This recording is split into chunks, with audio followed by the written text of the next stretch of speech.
abatari bake bama bumva imigani iri mu mugabo, amajambo avugwa ku mugabo canke ibintu biriya bivugwa ku mugabo, ariko umwibutso ukomeye cyane nico ni imyibutso ibiri novuga.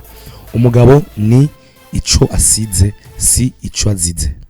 Umugabo ni ico asize si ico azize, canke umugabo si ugaba ni ugaba. Numva n'amajambo ashaka gusa. Uyu mwibutso rero wo wanyuma werekana agaciro nyako k'umuntu, uko yakira nuko bigaruka ku bindi, ndetse ikanerekana ko kubaho byari byiza kugira kugaba, ko wigira ukagira n'ivyo ugaba kuri wewe. Ifite rero insiguro zitatu iryo rivuga. Hariho kugaba bwa mbere. Iyo umuntu avuze ngo kugaba, umuntu arumva ko ari ukugabira umuntu, umwibutsa bijanye ngo umugabo yivuga uwo mugabi. No kuvuga ko umuntu ashobora kukugabira nk'inka, ujya mu nturuka mwivuga ati yarampaye inkare, yamaye inkare ndongeye kumubona.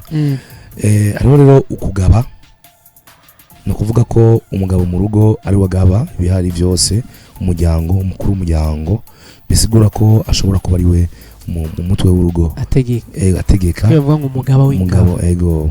Hakabaho rero no kugaba, umugabo nita umugabo gusa kubera ivyo agaba mu rugo, ashobora guha abantu bahita, so umugabo gusa kuko ari we mu mutwe w'umuryango, ariko n'umugabo kuko ari we yamagavye ngo akingira urugo, kuko ikintu cyose gishobora kuza kugira ngo kiza kiraho umugabo, naho byo bisaba ko kumbura ruhitanga umugore canke abana boza gupfa, ariko igitwara umugabo camutwaye.